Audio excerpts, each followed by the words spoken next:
Ya, ahora ya estamos adentro. Yo también estoy ingresando. Hay varios que están conectados. Igual voy a avisar en el grupo que usted va a comenzar 8 de la mañana en punto, ¿verdad? Sí. Ya ahorita voy a avisar en la promoción para que estén alertas. Porque Ya, de 8 a 9, ¿no? ¿pasará? De 8 a Ajá. 9. Sí, hasta luego. Si usted quiere, se explaye más. Si no, hay doctores que lo hacen en 40 minutos, hay doctores que lo hacen en una hora y media, depende de cada doctor. Pero Ya. normalmente es una hora. Ya, ahora conéctate para ver si me estás escuchando. Cada doctor está cargando.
Bien.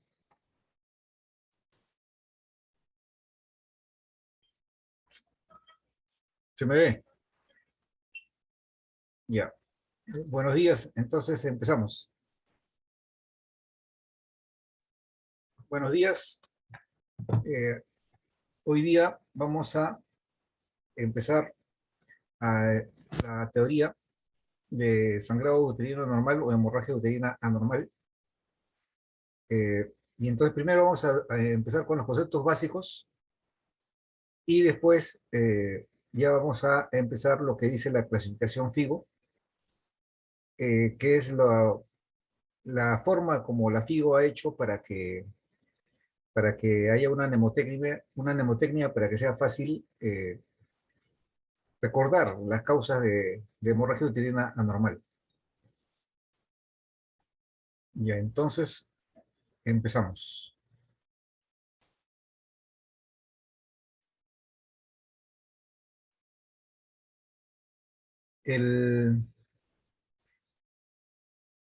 Primero esta es la comunicación que salió en el International Journal of Gynecology and Obstetrics respecto a cómo iba a ser la nueva mnemotecnia. Esto salió en el 2017 aproximadamente y es lo que se está aplicando, ¿no? Que son las normas como dice ahí, del PALM y el COIN, ¿ya? Pero eso primero vamos a la parte básica. Entonces, el siguiente, por favor. Ya. ¿Cuál es el objetivo general? Es identificar la causa para establecer el diagnóstico y tratamiento médico oportuno en mujeres con hemorragia uterina normal. En este caso, para establecer la causa, hay varias formas, hay varias formas de intervenir para tratar de llegar al diagnóstico. Y también brindar tratamiento farmacológico a mujeres de edad reproductiva con deseo de gestar. Bueno, eso es una cosa que también es secundaria. A veces hay algunas causas de infertilidad que es por pólipos o por miomas intrauterinos, ¿ya? Y a veces también es necesario la cirugía, ¿no? La que sigue, por favor. Ya. Actualmente se está tratando de limitar la cirugía a lo menos posible, en todos los casos, ¿no? Miomas, pólipos, en todos los casos, la idea es tratar de que sea el tratamiento médico en la medida de lo posible. Salvo que ya no sea ya no había otra posibilidad, entonces ya pasa el tratamiento quirúrgico. Hay que ofrecer el tratamiento farmacológico en mujeres en edad reproductiva con deseo de embarazo. Identificar cuándo hacer el envío oportuno de mujeres con sangrado uterino normal o un segundo nivel de tensión. Y hay que incrementar el envío de mujeres con sangrado, de mujeres anormal que requieren tratamiento farmacológico no disponible en primer nivel de tensión o que requieren tratamiento quirúrgico. Como les digo, actualmente se está tratando de limitar las operaciones a lo estrictamente necesario. Esa es la tendencia mundial, ¿ya? Tratar de que los tratamientos, en la medida de lo posible, sean más de tipo médico que quirúrgico. Y a la que sigue, por favor. Ya, entonces, esto es repasar lo que ustedes ya han visto, ¿no? El ciclo menstrual normal, ¿no? Entonces tenemos dos fases, eso es para repasar. La primera fase es la fase proliferativa, ¿no? Los primeros días hasta la ovulación, ¿no? Entonces ustedes ven acá la diferencia de cómo el folículo empieza a crecer y empieza a madurar. Y hasta que en la ovulación ya sale el óvulo que va a ir por la trompa de falopio, ¿no? Una vez que va el óvulo por la trompa de falopio, se convierte en el cuerpo amarillo que produce progesterona y después ya va a ser el cuerpo blanco, el cuerpo albicans o la degeneración del cuerpo lúteo. Obviamente ya saben que la temperatura empieza a aumentar, ¿no? Y en el momento de la ovulación sube aproximadamente medio grado centígrado, la temperatura basal. Y La básico es el pico de LH, ¿no? Pre-ovulación, ¿no? Ese es un marcador importante. Y también hay otro pico de estrógeno, pero el más importante es el marcador de LH. Así va desarrollando también el endometrio. Primero sale con la menstruación y después empieza a desarrollar en fase proliferativa y en segunda fase secretora. La que sigue, por favor. Ya, entonces, esto es lo... De acá tenemos que partir. ¿Cuánto dura el periodo menstrual normal? ¿No? Aproximadamente de 3 a 7 días. Pero anormal es menos de 3 o más de 7 días. La cantidad de sangre perdida entre 20 a 80 mililitros.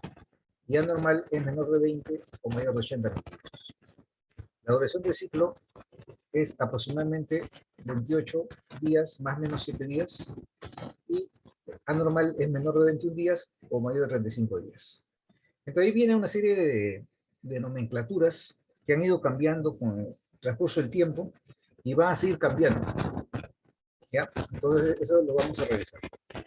La que sigue, por favor. ¿Ya? Entonces, el sangrado uterino anormal o hemorragia uterina anormal. ¿Ya?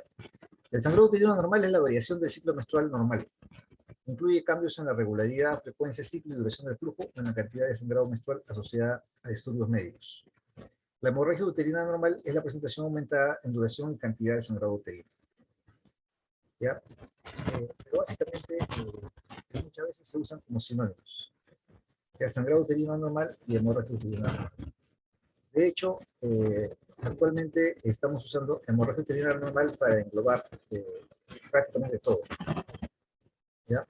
Ya. La que sigue, por favor. Entonces, estos son términos que están cambiando con el tiempo. ¿Ya? Y son términos que de todas maneras se usan. Entonces, la primera es polimenorrea. Polimenorrea significa que la frecuencia de ciclos menstruales son con intervalos menores a 21 días. O sea, puede ser cada 18 días, cada 17 días, cada 19 días, ¿no? Entonces eso es polimenorrea. Menos a 21 días, que es lo mínimo que se considera normal. Ya hemos dicho que el promedio es 28 días, ya que es lo más o menos lo usual, el promedio. 28, 27, 29, pero el promedio 28, más o menos 7. ¿Ya? Cuando es menos el intervalo, entonces es polimenorrea. ¿Ya? Oligomenorrea, es al revés. ¿Ya? O sea, si polimenorrea era los periodos, el intervalo era corto, en oligo el intervalo es mayor de 25 días. ¿Ya? Eso a veces se da en ovario poliquístico, por ejemplo, en síndrome de ovario poliquístico. A veces se da la oligomenorrea. La frecuencia de ciclos menstruales con intervalos mayores de 25 días. ¿Ya? Hay algunas causas también fisiológicas, ¿no? Por ejemplo, a veces deportistas, ¿no? Que también su ciclo demora un poco más. Después, amenorrea. La amenorrea es la falta de periodo menstrual, pero en general es la ausencia de 3 periodos menstruales o ausencia de 90 días o más. ¿Ya? Entonces, eso es amenorrea, la ausencia de periodos menstruales. ¿Ya? Puede ser fisiológica, ¿no? Por embarazo, por ejemplo, no menorrea por embarazo, o puede ser por un problema endocrino. Después estamos la hipermenorrea. La hipermenorrea ya no es en frecuencia, sino es en la cantidad de flujo. ¿Ya? La cantidad de flujo menstrual es mayor a 80 mililitros por día. Es la hipermenorrea. Y la hipomenorrea es cuando es muy poquito, ¿no? Es cuando hay poquito flujo menstrual y es menor de 20 mililitros por día. Ya, la que sigue, por favor. Ya, menorragia, eso es importante, porque este término a veces se confunde, ¿no? Menorragia con metrorragia, ¿ya? Entonces, la menorragia es en cuanto a duración, ¿ya? Es la menstruación que se prolonga durante más de 7 días, ¿ya? O excede 80 mililitros de sangre que ocurre en ciclos regulares. La metrorragia es, lo que vendría a ser una hemorragia intermenstrual. O sea, mientras la menorragia está dentro del ciclo, o sea, dentro del ciclo normal que el sangrado con la regla es excesivo, la metrorragia está fuera del ciclo, ¿ya? Entonces, es una hemorragia que presenta cantidades variables en periodo entre una menstruación y la siguiente. Por ejemplo, metrorragia se da en casos, por ejemplo, a veces de métodos anticonceptivos, ¿no? A veces uno usa píldoras anticonceptivas, ¿ya?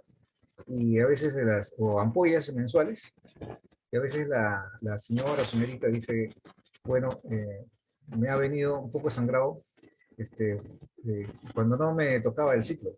Entonces, eso es una metrorragia, ¿ya? Una metrorragia. Y la menometrorragia es la combinación, ¿no? Es durante el periodo y fuera del periodo. El sangrado postcoital es un sangrado que ocurre posterior al coito. Es más fácil. El manchado premenstrual o postmenstrual o spotting es muy conocida este término en inglés, que ya se ha adaptado como una jerga médica en ginecología, el spotting.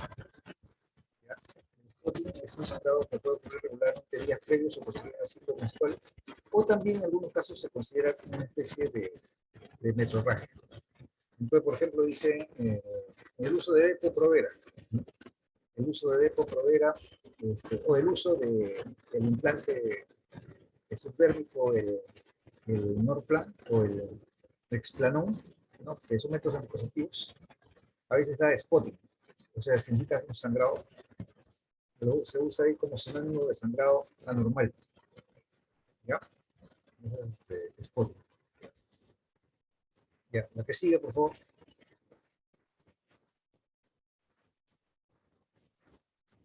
Ya. El sangrado postmenopáusico es un sangrado que ocurre un año después de la menopausia. La menopausia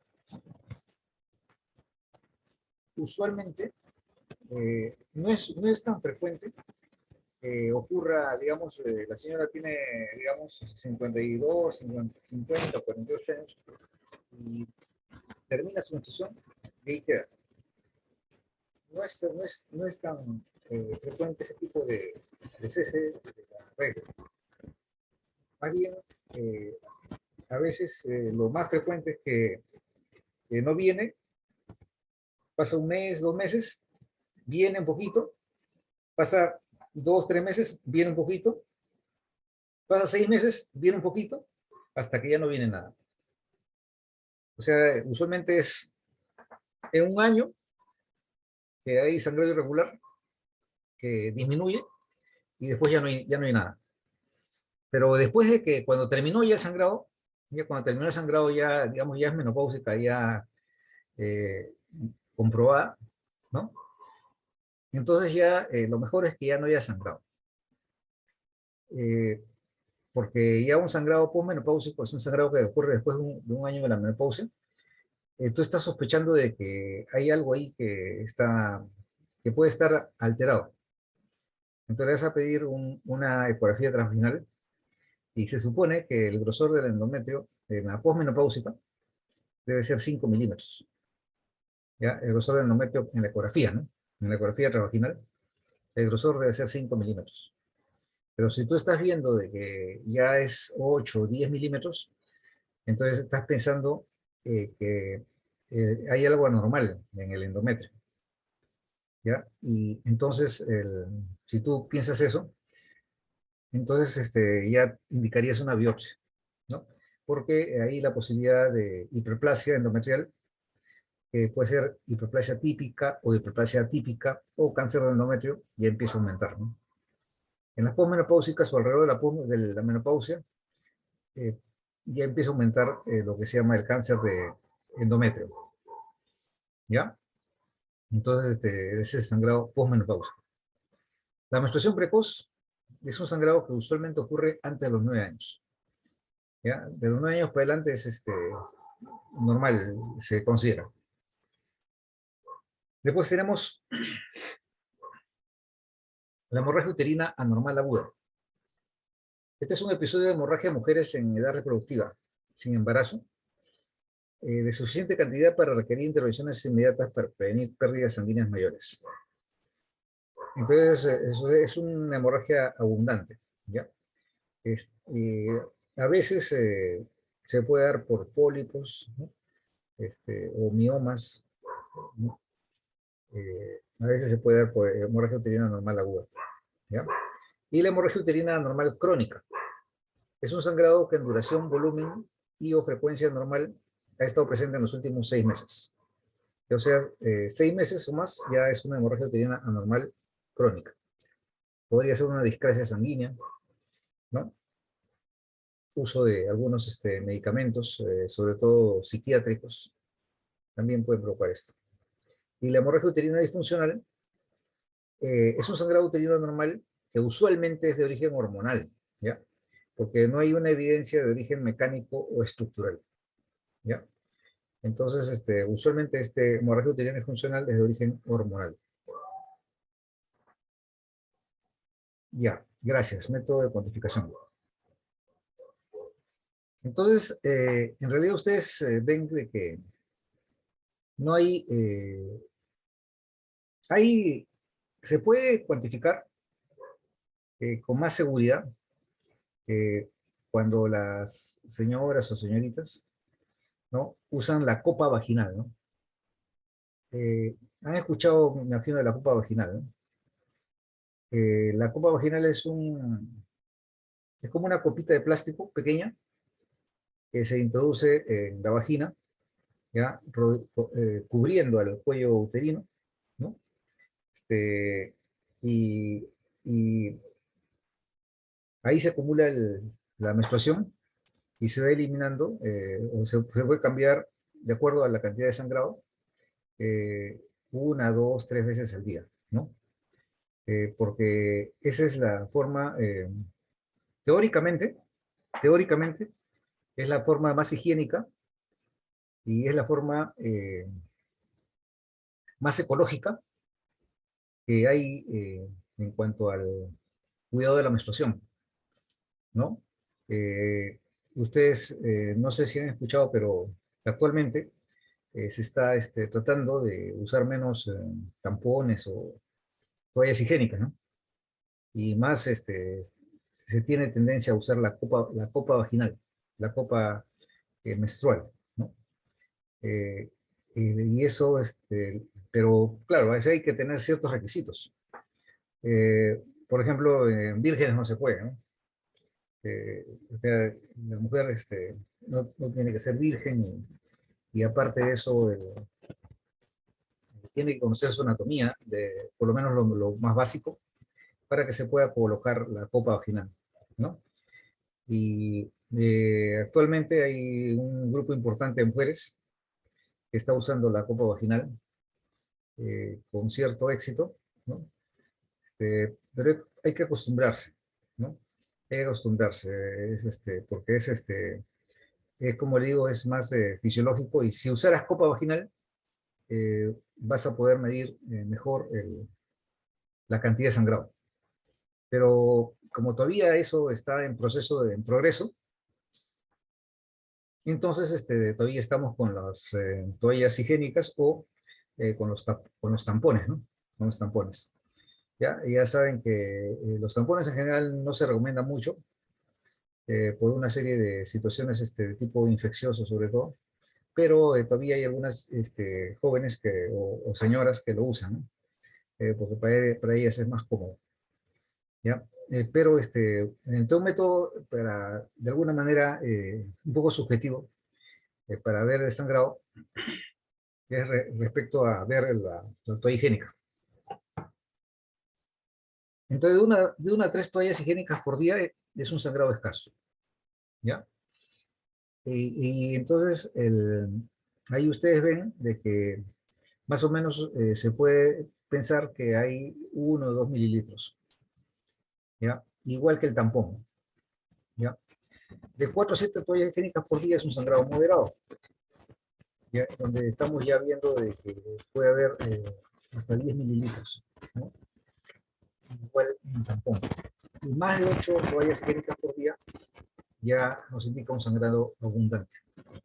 Como digo, esto es algo un poco subjetivo, pero es la forma más o menos que tenemos para evaluar si el sangrado es escaso, medio o abundante.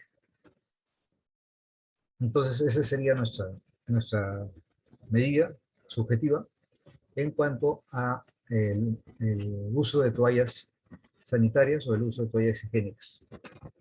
¿Ya? Y a la que sigue, por favor. Ya. Entonces, acá también hay una tabla, ¿no?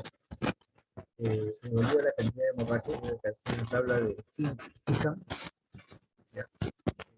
Se evalúa en base al número de toallas, tampones y coágulos, y con un porte de 100. Entonces tiene una sensibilidad del 89% de diagnóstico de hemorragia. Esto también digamos, entra en parte subjetivo, pero digamos, se trata de sistematizar de alguna manera directamente como con el tampón o con la toalla puede puntearse, ¿no? Ahí hay un punto por cada tampón vaginal ligeramente manchado o toalla, y 5 por cada toalla moderadamente manchado, y 10 cuando es completamente empapado. ¿Ya? El tampón, el otro es compresa, y el 1 es un pequeño coágulo, y el 5 es un gran coágulo. Entonces, cuando es mayor de 100, indica hemorragia mayor de 80 milímetros, entonces estaríamos hablando de una menorragia.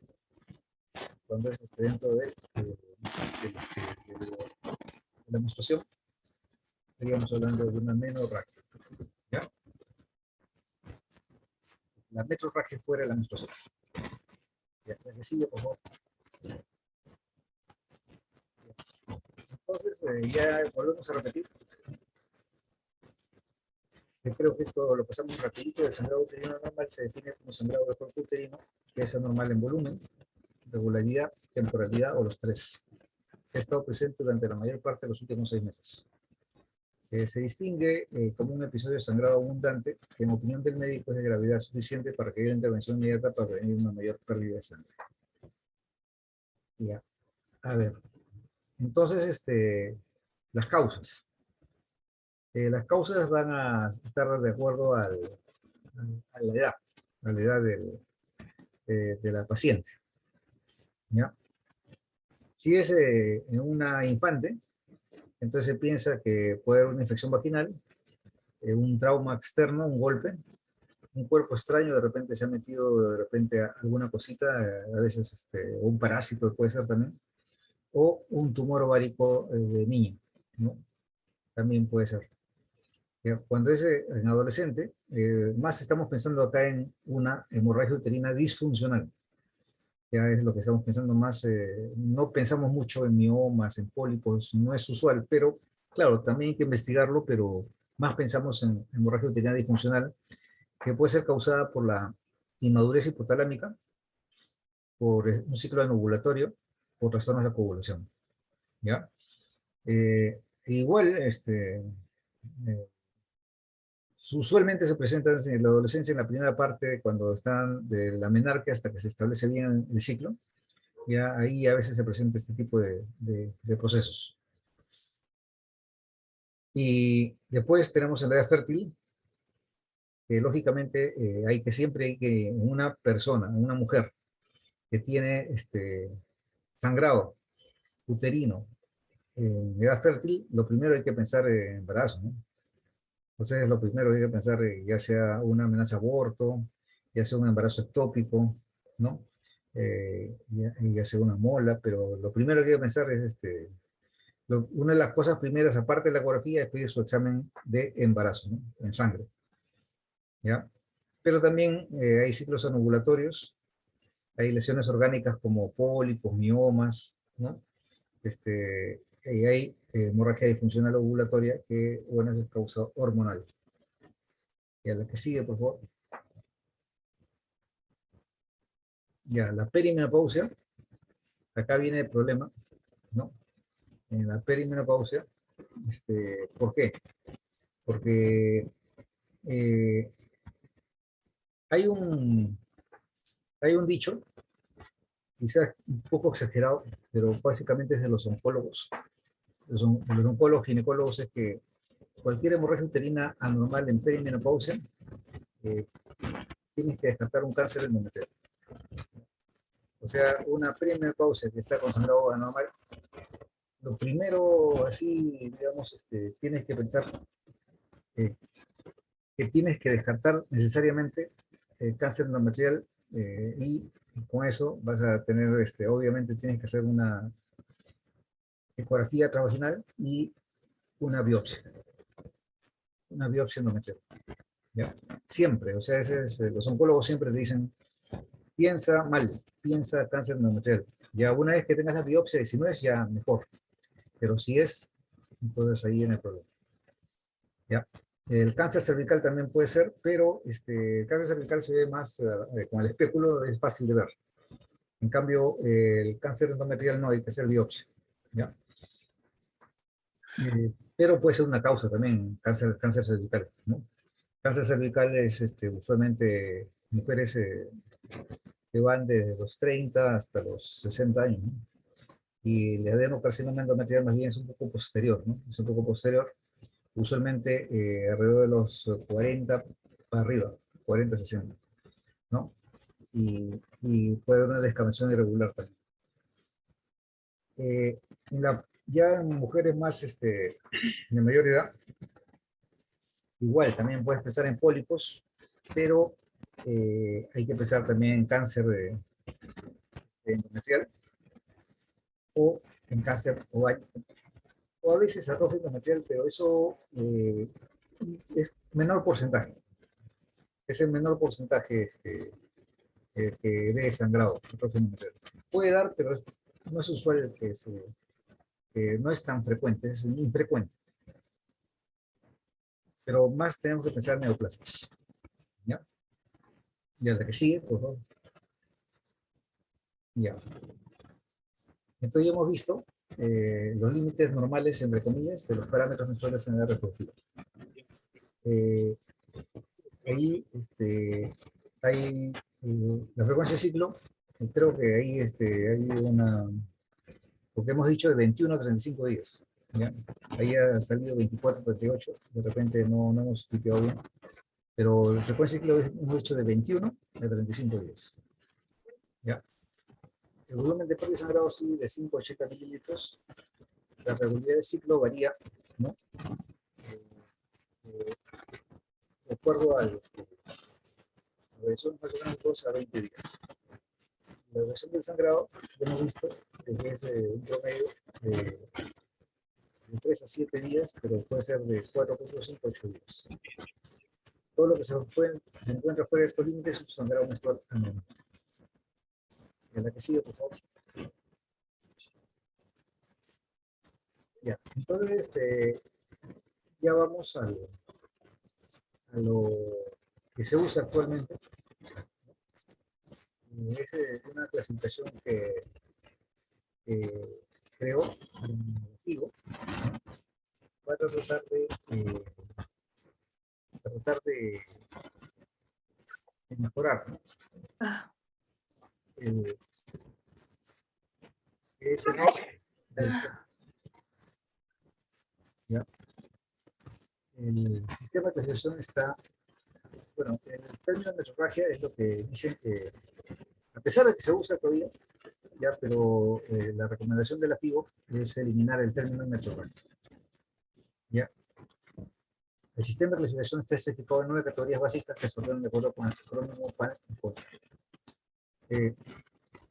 el acrónimo PALM es lo que quieren en inglés, quieren significar el palma de la mano, y cada uno del PALM que significa algo, y coin que significaba, bueno, coin en sí no es moneda, pero ellos lo ponen como si fuera una moneda, coin, ¿ya? Y cada una de esas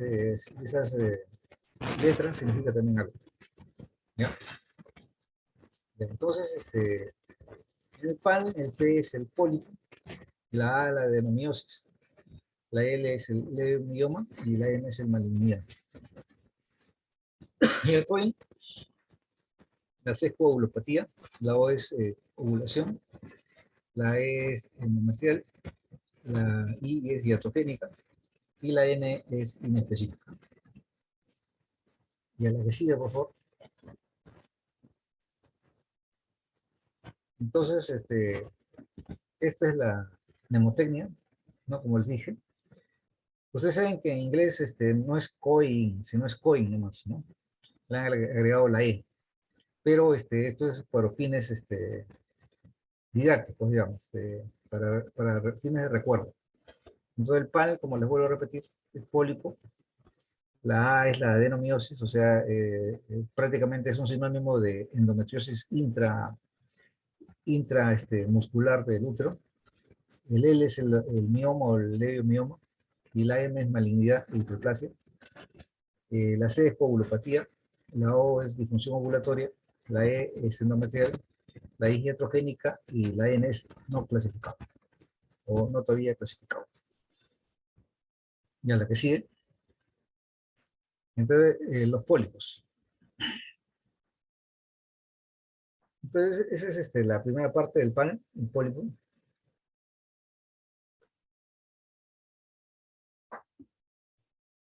El pólipo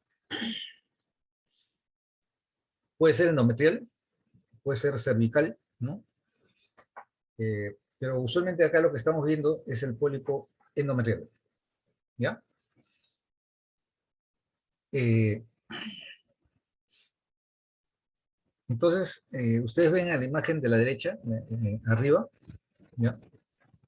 No sé si se ve mi flechita, ¿ya? Acá arriba, ¿ya? Entonces ven, acá están los pólipos, ¿ya? Y esta imagen es histeroscópica, ¿ya? Igual que eh, ustedes recuerdan que para ver el estómago se coloca y se introduce un tubo flexible, ¿no? Para ver el estómago, y eso se llama endoscopía. Algo parecido sucede en el útero, que colocamos y introducimos un tubo flexible dentro de la cavidad una solución líquida, que usualmente puede ser agua destilada o cloruro de sodio, para distender, o salvo que nosotros veamos que vayamos a hacer un procedimiento eléctrico que usualmente usamos manitol, ¿no? Pero sí, y se ve así los pólipos por histeroscopia, ¿ya? Y abajo, esta es se ven los pólipos por histerosonografía. Pues esta es una ecografía travaginal donde hemos introducido, primero, usualmente lo hacemos con una sonda Foley chiquita primero, es una 6 u 8, introducimos en el cuello y después introducimos cloruro de sodio y se dilata la cavidad. La cavidad se dilata y queda así negrita, ¿no? Por el líquido. Y eso hace que se vea con más claridad los pólipos. Esta es una imagen de histerosonografía, ¿ya? Donde se ha dilatado la cavidad con líquido y entonces ahí se ven los pólipos. ¿Ya? Listo. Entonces, la que sigue, por favor. Ya. La adenomiosis Y la adenomiosis es la presencia de tejido endometrial, la capa más interna del útero, incluyendo sus glándulas, que se ha pasado hacia adentro del miometrio, en la capa muscular del útero, causando un engrosamiento. La adenomiosis se diagnostica por imagen del útero y se propone que los criterios sean sonográficos. En realidad es prácticamente un sinónimo de lo que sería una endometriosis intrauterina. ¿Ya? El tejido endometrial, ustedes saben que la endometriosis se va por fuera del útero, se va por las trompas, los ovarios, ¿no? Pero también puede introducirse dentro del tejido muscular, ¿no? Entonces eso se llama adenomiosis. Entonces la adenomiosis se puede confundir en la ecografía con el mioma, pero vamos a ver, la imagen es un poquito distinta. La ecogenicidad miometrial heterogénea difusa comprende las estriaciones y la unión endometrial indefinida. Hay unas lagunas, eso es importante, hay unas lagunas anecoicas, quistes o ambos, y hay ecotextura miometrial anormal focal con bordes indefinidos. Entonces acá este es un, no sé si llegan a ver acá a la izquierda, ¿no? Acá tenemos tres imágenes. La de arriba, donde se trata de graficar el tejido endometrial que está dentro del miometrio, ¿ya? Ahí está la de arriba. La del medio, que es una patología, es una imagen anatomopatológica, ¿ya? Donde se trata de ver la adenomiosis, acá está. Y abajo es la imagen ecográfica. ¿Ya? Entonces esto que está marcado con estrella azul son las imágenes adenomióticas. ¿Ya? Esas son las imágenes adenomióticas. ¿Ya? Entonces, esa es la ecografía. Ya, la que sigue, por favor. Ya. Entonces, acá tenemos imágenes adenomióticas. ¿Ya? En general, todo esto, todo esto, y todo esto, esos negritos son las lagunas que existen en la imagen adenomiótica. Después ven en el lado B, también hay unas imágenes adenomióticas. Esas lagunitas no existen en la imagen de mioma. Es diferente. Fíjense acá también, está claro, hay unas lagunitas también. Abajo está, en blanco está el endometrio. Está en blanco. Y no, más arribita, en blanco. Ese es el endometrio. Ese es el endometrio. ¿Ya? Y arriba está la adenomiosis. Ya donde está la flecha. Eso es la adenomiosis. ¿Ya? Ya, entonces, abajo tenemos también acá, donde acá está el miometrio heterogéneo, y las lagunas anecoicas, ahí están, las lagunas. Eso es sugestivo de adenomiosis. Y después hay unas estriaciones lineales en C. Ya. Después tenemos acá, al medio, donde hay un aumento de la textura miometrial, y hay una unión endomiometrial indefinida. Y acá, con el Doppler a la derecha, hemos aplicado el Doppler. ¿Ya? O sea, todo lo que ven una especie de cono truncado, ¿no? Que marca el Doppler. ¿Ya? Marca donde estamos metiendo nuestro Doppler, nuestra imagen Doppler. Y ahí vemos que hay circulación en la adenomiosis. A diferencia del mioma, que en mioma no hay circulación. ¿Ya? Entonces, a veces podría ser una diferencia por Doppler. ¿Ya? En la adenomiosis sí tenemos, pues estamos viendo ahí vasos, mientras que en mioma no vemos, no vemos vasos en mioma. Ya, la que sigue, por favor. Acá está el famoso miomas, ¿no? Es Los miomas y las endometriosis, que son, ustedes saben, muy frecuentes en ginecología.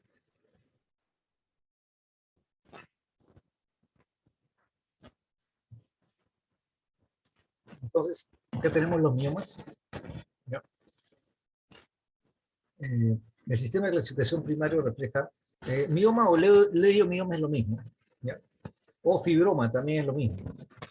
Fibroma, mioma, leiomioma es lo mismo. Son sinónimos. ¿Ya? Fibroma, leiomioma o mioma. El sistema de clasificación primario refleja solo la presencia o ausencia de uno o más leioniomas como se determina por evaluación sonográfica, sin importar la localización, el número y el tamaño.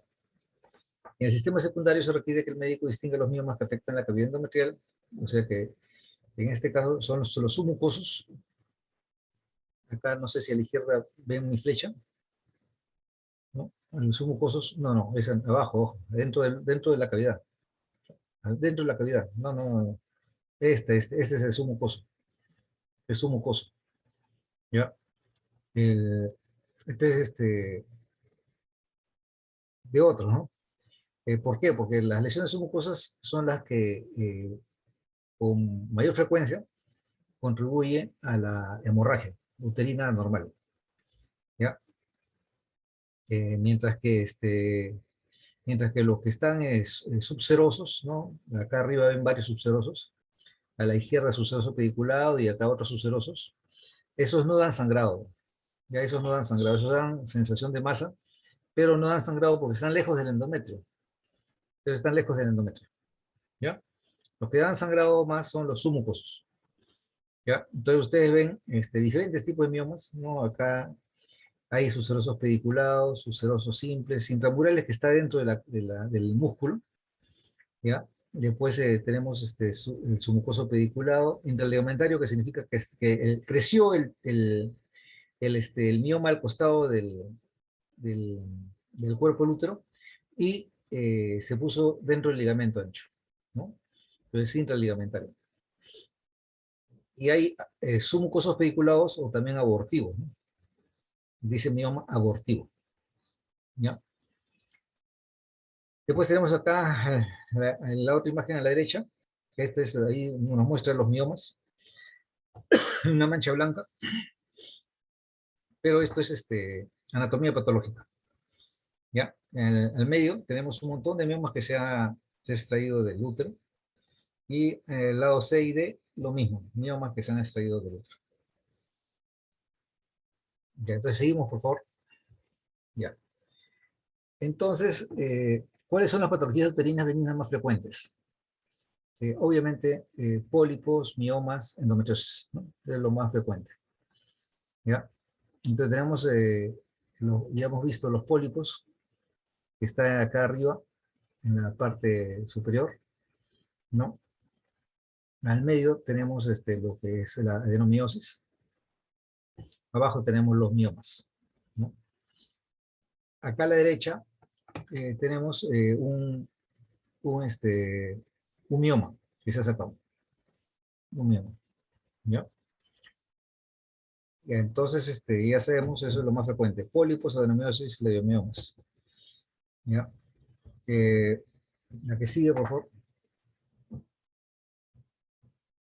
Ya. Esto es importante, ¿ya? Porque es la clasificación moderna de los miomas.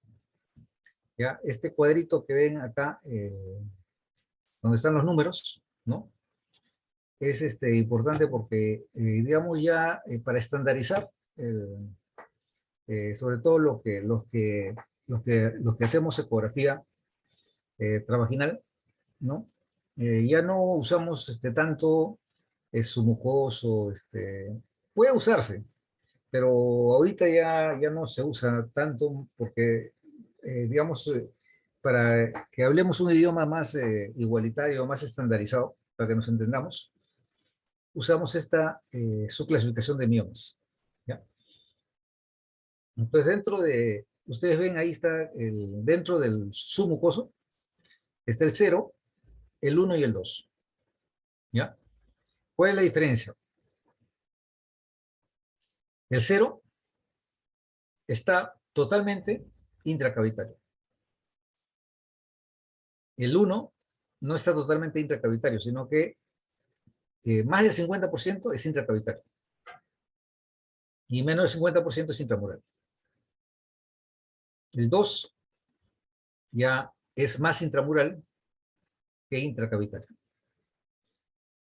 Entonces, por histeroscopía, podemos sacar con seguridad el 0 y en manos expertas puede ser el 1. Pero el 2 no. ¿Ya? El 2 no. ¿Por qué el 0 sí? Porque el 0 es, entras con el estereoscopio y puedes, con la asa eléctrica, puedes reducirlo y sacarlo completamente. El 1 en manos expertas, ¿por qué? Porque si te pasas, vas a perforar el útero. ¿Ya? Entonces, el 1 en manos expertas. Y el 2 no, porque el 2, en tratar de sacarlo, vas a hacer un hueco al útero y vas a perforar el útero. Así que el 2 mejor no hay que meterse en histeroscopía. ¿Ya? Y después los otros ya son, a partir del 3, ya no son submucosos. ¿Ya? Entonces tenemos el 3, que ya es prácticamente intramural. El 4 es 100% intramural. El 5 es subseroso, combinado con intramural, donde más del 50% todavía es intramural. El 6 es subseroso, pero la parte intramural es menos del 50%. El 7 es el subseroso pedunculado. Y 8 hay otros que pueden ser cervical parasitario. Pero es importante ver el de arriba a la izquierda. No. Acá en la gráfica de miomas. Acá el arriba a la izquierda, que es el 2,5. 2-5. Es importante. Porque hay varios miomas que son 2,5. ¿Qué significa? Que tiene parte subserosa, parte intramural y parte submucosa. Entonces es un mioma que está en todo el espesor del útero. ¿Ya? Tiene parte subserosa arriba, intramural en medio y submucosa en la parte interna del útero. Son miomas que abarcan todo el espesor del útero. Y eso es mioma 2,5. Entonces, en el informe ecográfico nosotros ponemos, se observa un mioma en el útero, en la cara anterior, 2,5. En la cara posterior se observa un mioma 5. En el fondo uterino se observa un mioma tipo 6. Entonces, así sale el informe. Entonces ya nos orientamos. Entonces, esta es la clasificación que se usa actualmente y ya hace algunos años, ya más o menos en 2017, 2018, para entendernos mejor, para que todos entendamos qué cosas queremos decir cuando hacemos una ecografía de mioma.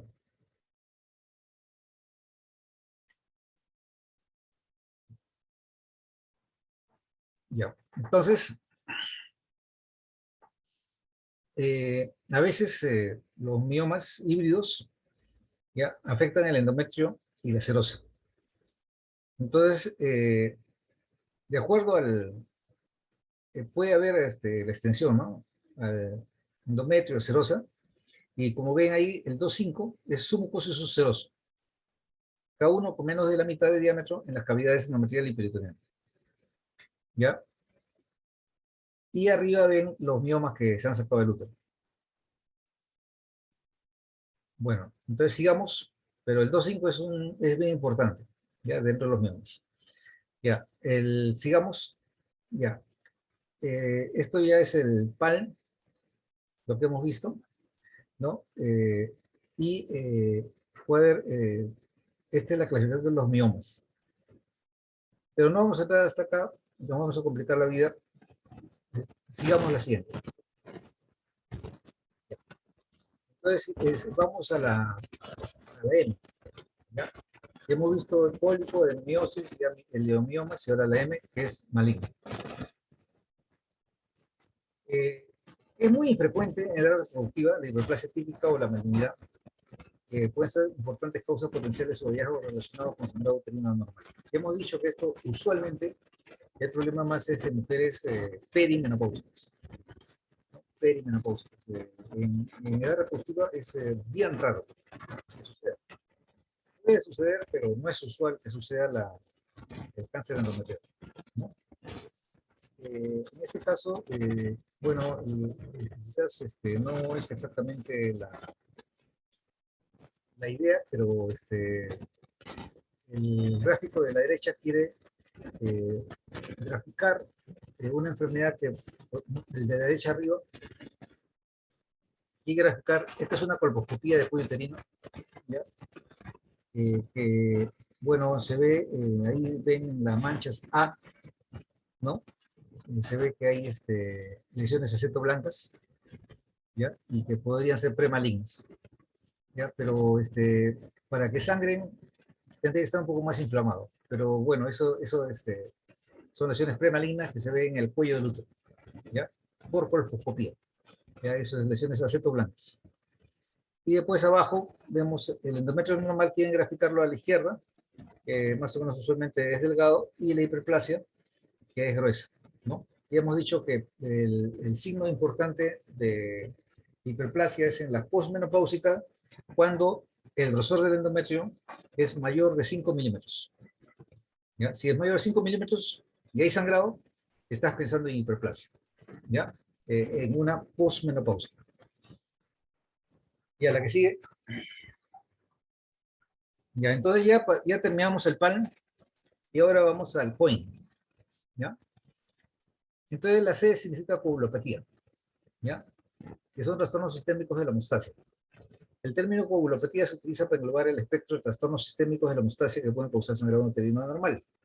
La información de alta calidad demuestra que aproximadamente el 13% de las mujeres con sangrado menstrual abundante tiene trastornos sistémicos de la hemostasia bioquímicamente detectables, más a menudo lo que se llama la enfermedad de von Willebrand.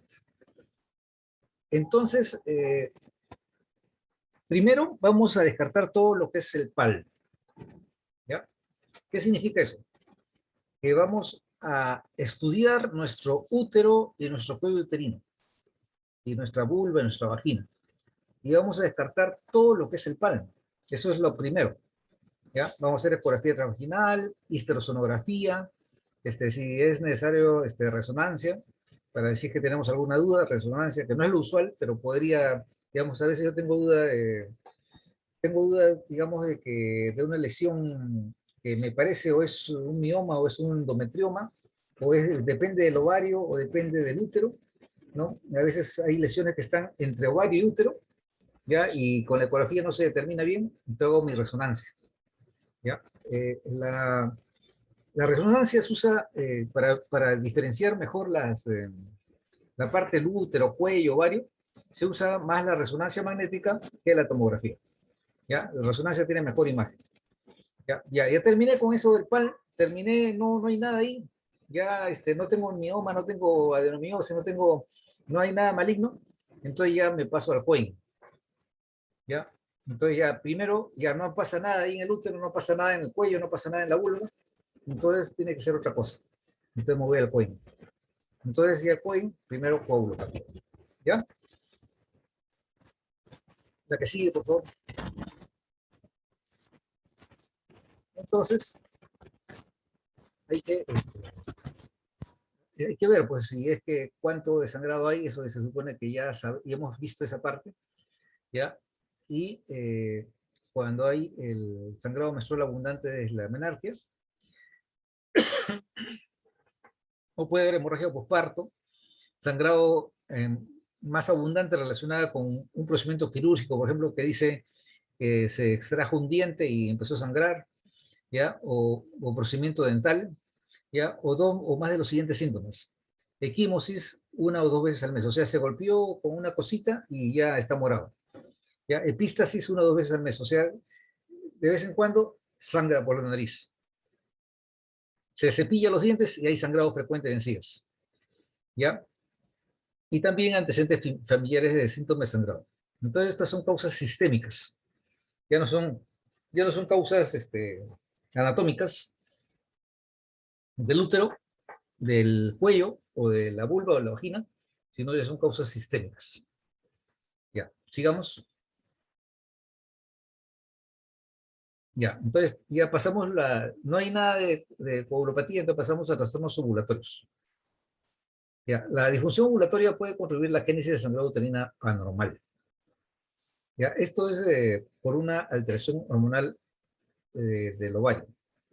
Algunas de estas manifestaciones se relacionan con la ausencia de una producción cíclica y predecible de progesterona, pero los años reproductivos tardíos pueden ser consecuencias de eventos fuera de la fase lútea.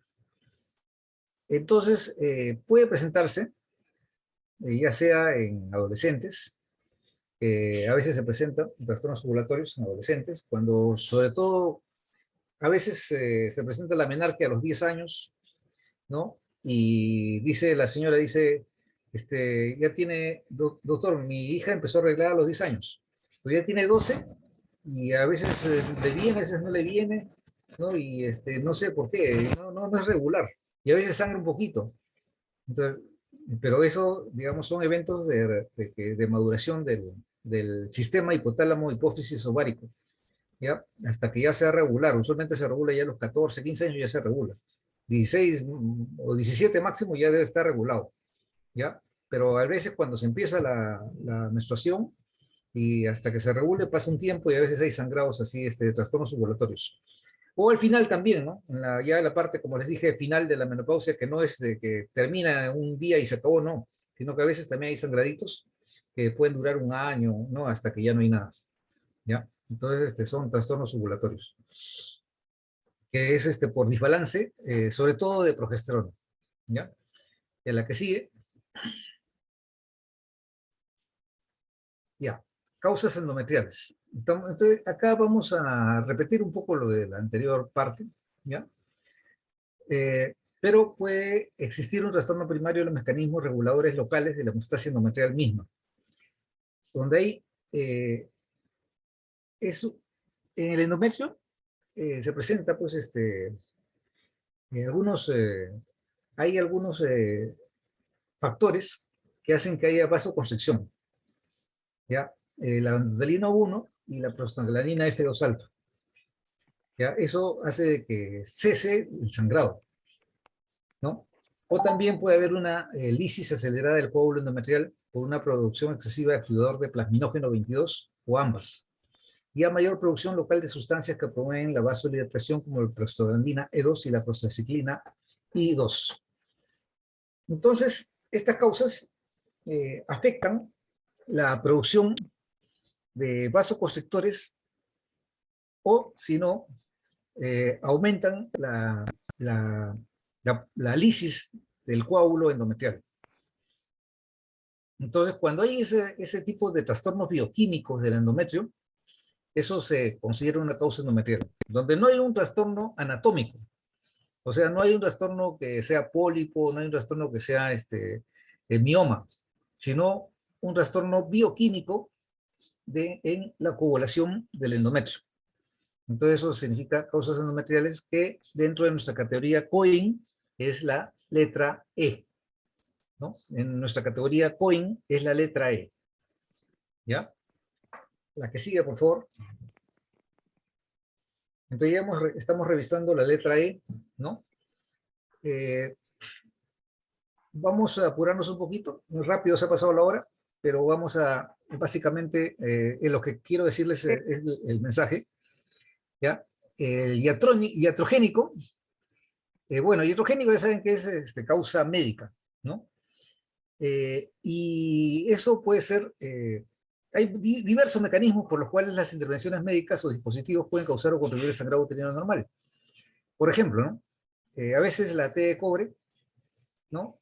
O a veces la T de plata, o la mini T, puede ser que aumente el sangrado anormal, inclusive puede dar no solamente sangrado dentro de la menstruación, sino también fuera de la menstruación, ¿ya? Pero también hay los dispositivos, por ejemplo, el implante, ¿no? El implante que es el famoso Nexplanon, ¿no? O el Yadel, que son los dos implantes que están en el mercado, el Nexplanon a base de etonogestrel y el Yadel a base de levonorgestrel, que también puede causar spotting o sangrado en su uso, ¿ya?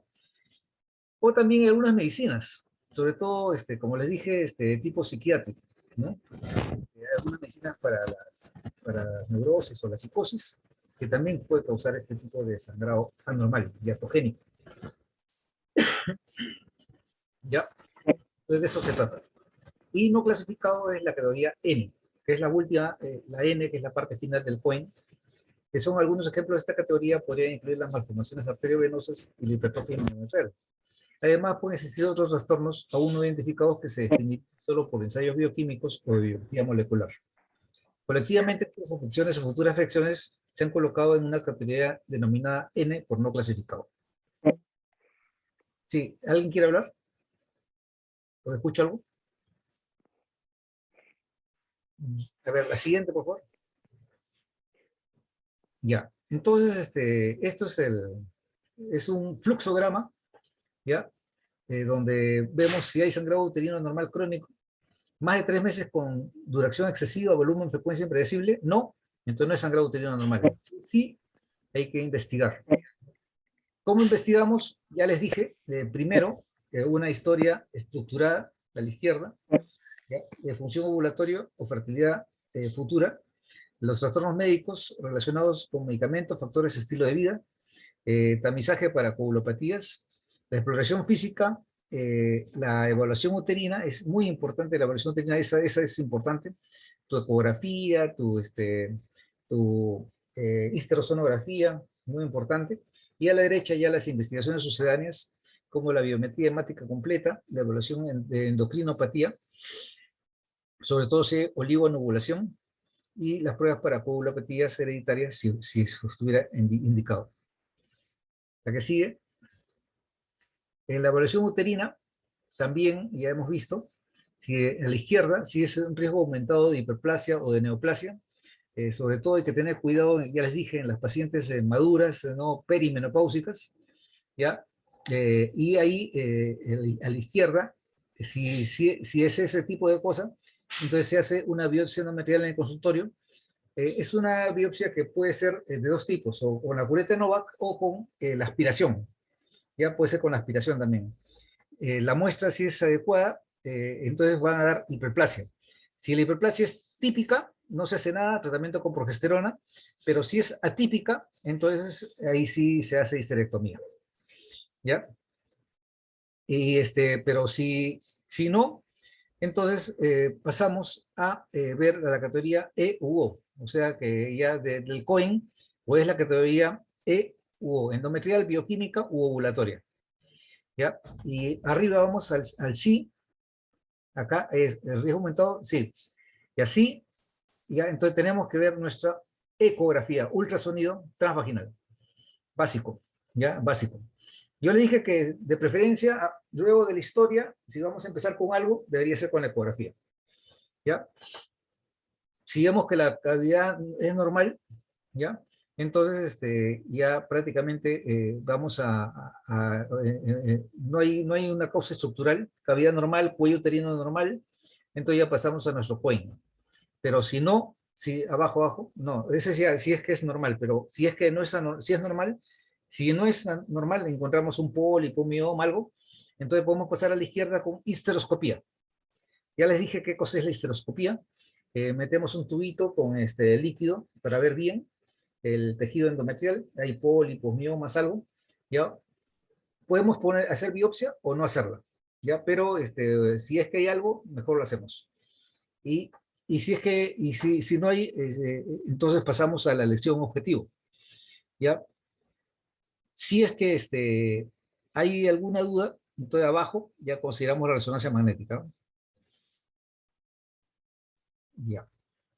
Entonces, les dije que mejor siempre, para estudiar esas lesiones, mejor es la resonancia magnética que la tomografía.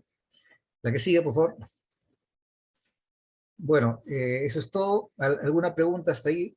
No sé si se podrá activar los micros.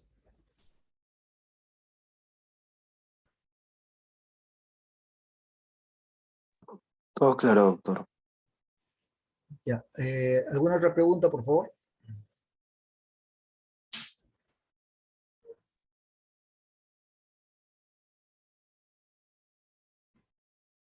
¿Alguien que tenga algún caso clínico o alguna familiar, algo que haya pasado?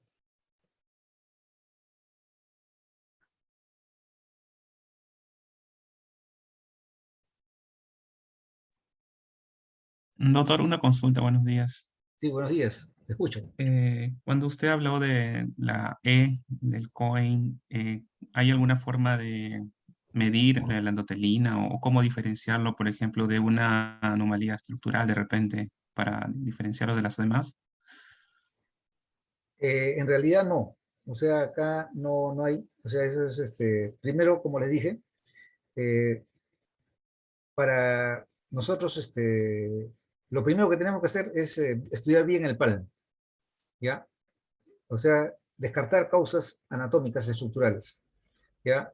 Y eso lo hacemos haciendo una buena ecografía vaginal, aplicando Doppler, una histerosonografía, ¿ya? Podemos pasar también a histeroscopía, ¿ya? Y ya eso es por descarte, más lo que pensamos en endometrial, en causa bioquímica es por descarte. Ya no es que podamos medir eso, exactamente ese tipo de bioquímica, ¿ya?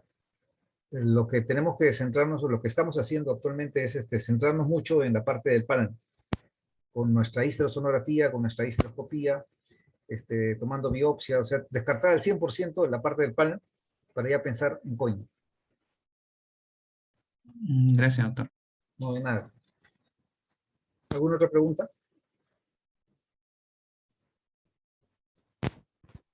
Doctor, y en el caso de, bueno, los pólipos endometriales, Sí. cuando la paciente llega, por ejemplo, a la menopausia, ¿estos pólipos pueden disminuir de tamaño o quedan igual o pueden seguir creciendo? Sí, sí pueden disminuir de tamaño, pero según la teoría, según las investigaciones, se prefiere que mientras, o sea, si tienes pólipo, la indicación es sacarlo.